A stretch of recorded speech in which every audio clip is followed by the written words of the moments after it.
బ్లౌజ్కి హెమ్మింగ్ పట్టి వేసేటప్పుడు ఇలా చాలామంది మిస్టేక్స్ ఏం చేస్తారంటే ఈ క్లాత్ అనేది ఇలా లాగి పట్టి కుడుతుంటారు. అలా కుట్టకూడదండి ఎప్పుడు. ఈ క్లాత్ ఎలా ఉందో యాజ్ ఇట్ ఈజ్ అలాగే కుట్టు అనేది వేసుకుంటూ రావాలి.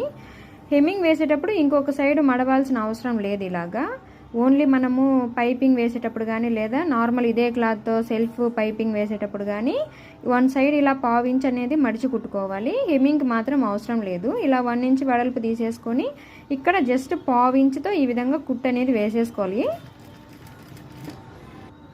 ఇంకొక విషయం ఏంటంటే ఈ షోల్డర్ పైన ఖర్చు ఉంటుంది కదా, ఇది అనేది చాలామంది ఫ్రంట్ సైడ్కి ఈ విధంగా పెడుతుంటారనమాట.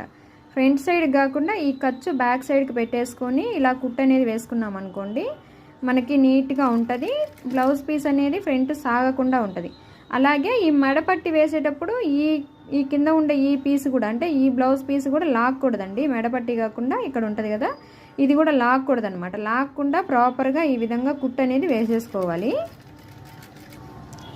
తర్వాత ఈ మెడపట్టి హెమ్మింగ్ కోసము ఇలా లోపల వైపుకి అనేది ఫోల్డింగ్ పెట్టుకోవాలండి.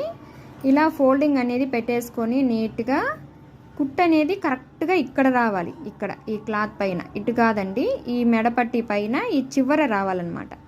అప్పుడే మనకి మెడపట్టి అనేది నీట్గా ఉంటుంది. ఇది కరెక్ట్ అయిన పద్ధతి అన్నమాట ఇలా కుట్టడము.